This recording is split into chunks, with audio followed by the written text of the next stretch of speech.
meio de nós. Proclamação do Evangelho de Jesus Cristo segundo Mateus. Glória a vós, Senhor.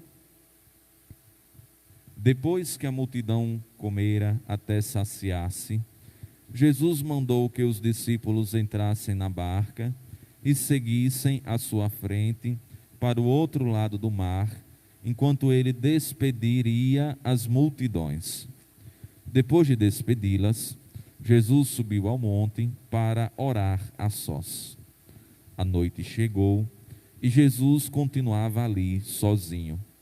A barca, porém, já longe da terra, era agitada pelas ondas, pois o vento era contrário.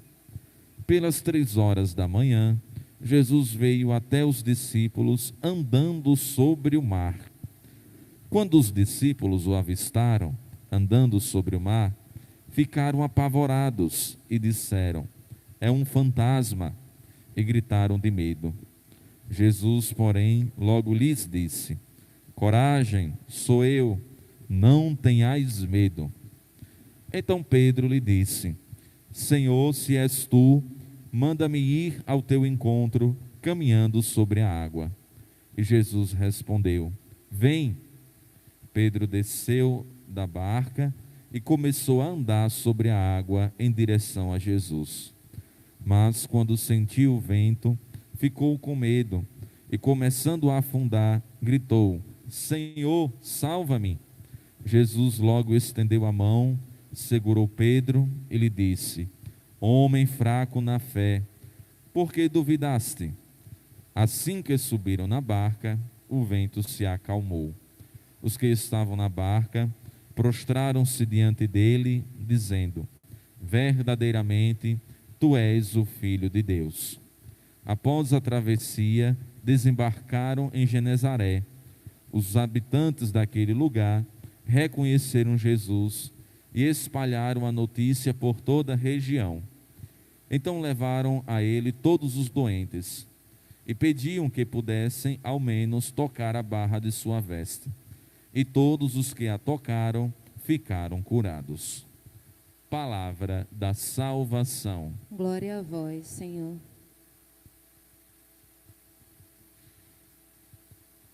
Meu querido irmão, hoje nós estamos diante do Evangelho de Mateus, no capítulo 14. Um evangelho bastante pertinente para a nossa caminhada cristã. Depois que Jesus saciou, multiplicou, ou seja, alimentou o seu povo, ele despediu todo mundo e mandou que os discípulos entrassem na barca e seguissem então adiante a jornada. Jesus já tinha feito a sua parte, alimentou o povo, saciou o povo, fortaleceu o seu povo, mas ele precisava desse diálogo com o Pai. Então, o que foi que ele fez? Ele subiu para o monte rezar, a só com o Pai. Jesus precisava disso. E ao mesmo tempo, ele aqui dá o exemplo para que a gente também faça. Nem só de trabalho vive o ser humano, parafraseando o Evangelho. A gente precisa também se abastecer, se alimentar do Pai, das palavras do Pai, da oração, dessa comunhão com Deus. A gente precisa estar só com o Senhor. E muitas vezes a gente não consegue, porque da mesma forma que a gente fica só com Deus, Ele também nos revela quem nós somos. Então a gente tem sempre essa dificuldade. Por isso o trabalho exaustivo, os serviços que a gente sempre idealiza e pouco tempo para orar, para rezar. Então a multidão sempre perseguiu Jesus, mas Jesus sempre tratou de também preservar o seu relacionamento com o Pai, o seu relacionamento e intimidade com Deus. Mas aqui entra um episódio bastante interessante. Os discípulos subiram na barca. A barca representa a igreja, mas também representa cada um de nós. O mar representa o mundo, mas também o mar representa as nossas dificuldades, representa as provações, representa as tentações que tentam então nos atrapalhar na caminhada de fé. E a barca estava longe da A terra significa firmeza, segurança. Quando a gente está na terra, a gente se sente seguro. Quando a gente está no mar, a gente sente aquela instabilidade. Também quando a gente está voando, também sentimos instabilidade. Naquele tempo, no período de Jesus, não tinha avião, tinha um barco. Então o barco era a representação da instabilidade do mundo, das coisas criadas, né? Da nossa vida também, diante das provações, diante das desilusões, né, que acabam muitas vezes agitando o barco da nossa vida. Então a barca estava longe da terra e ela era agitada pelas ondas fortes e também pelos ventos que iam de encontro com aquela barca. Então, na madrugada, à noite, aqui está também uma outra simbologia. A noite significa trevas, significa distância, né, de Jesus, distância de Deus. Jesus apareceu diante deles, apareceu andando sobre o mar. Aqui o Evangelho nos traz Cristo diante das forças da natureza, ou seja, aquele que está acima, né, de tudo isso. Também diante das forças agitadas da vida, diante das ondas fortes, das provações, das tentações. Então, quando os discípulos avistaram Jesus, eles ficaram com muito pavor, com muito medo, porque não conseguiram reconhecer Jesus na primeira vista. E aqui a gente se encontra com algumas nuances, com alguns detalhes interessantes.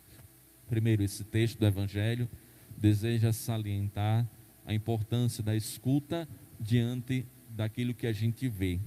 Nem sempre aquilo que a gente vê é verdadeiro. Às vezes a nossa vista nos engana.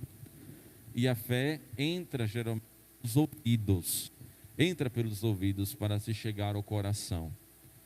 Essa experiência extraordinária e bela, a gente vê também com São Pedro. Pedro, a gente sabe muito bem a figura do ser humano instável, que tem momentos que está a todo fervor, eu dou minha vida por Jesus, mas também tem outros momentos que trai a Cristo, né, que rejeita Jesus, que entra no pecado, ou então no alvoroço da vida. É a nossa figura. Às vezes a gente também se encontra nas mesmas posições de Pedro, amando Jesus a tal ponto de dar a nossa vida, mas também a gente está disposto a negar Jesus Cristo, nosso Senhor.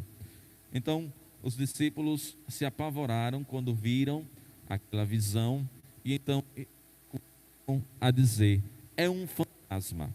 Olha, a visão enganando aqui, a visão começava a enganar, né, os discípulos. É um fantasma. Vocês imaginem só, vocês estando num barco navegando, de repente aparecesse um homem caminhando pelas águas.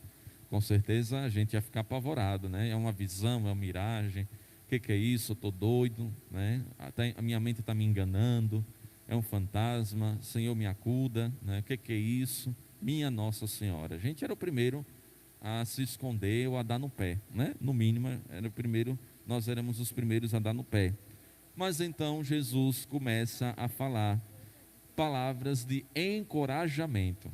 Olha, diante da dinâmica da nossa vida de fé, quantas vezes Jesus nos anima, nos dá coragem, nos dá forças pela sua palavra, pelo Evangelho, pelas Sagradas Escrituras, pelos nossos momentos de oração.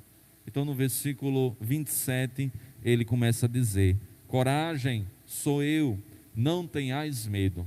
Estamos aqui todos diante de uma tempestade, ventos fortes.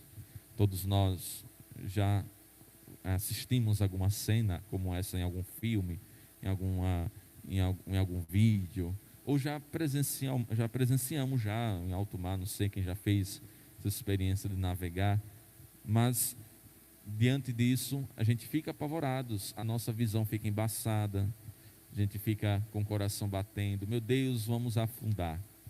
Então Jesus aparece dando coragem para os seus discípulos. Ele não aparece dando tranquilidade inicialmente. Ele queria que os discípulos se tranquilizassem para sair daquela situação muito complicada, muito difícil.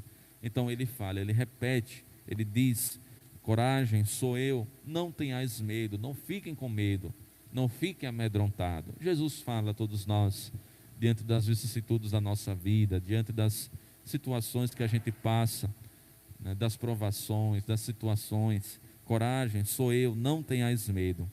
Então, olha que coisa interessante. Pedro, depois de escutar essas palavras de Jesus, ele pede para ir ao encontro de Jesus. Então, Pedro, ele deseja fazer a experiência de estar com Jesus.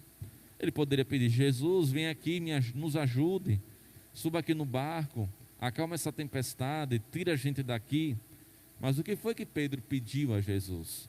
Pediu para estar com ele, diante das tempestades, adversidades da vida. Ao invés da gente pedir para Jesus cessar, quanto é importante a gente pedir para estar com ele. Porque Pedro sabia que estando com Jesus, estando ao lado dele, com certeza se sentiria mais seguro, amparado, se sentia mais forte, se sentiria mais disposto a enfrentar tudo. E às vezes a gente, quer acabar com as tempestades, com as provações da vida, ao invés de pedir a Jesus para estar com ele, para nos encorajar em vencer essas dificuldades e as tempestades que existem na nossa vida. Então Jesus, no versículo 29, começa a dizer: vem. E Pedro faz o quê? Ele desce depressa da barca e começa a andar sobre as águas em direção a Jesus Cristo, nosso Senhor. Olha que coisa importante também que a gente precisa tomar para a nossa vida: caminhar sempre em direção a Jesus, mesmo diante das tormentas da nossa vida.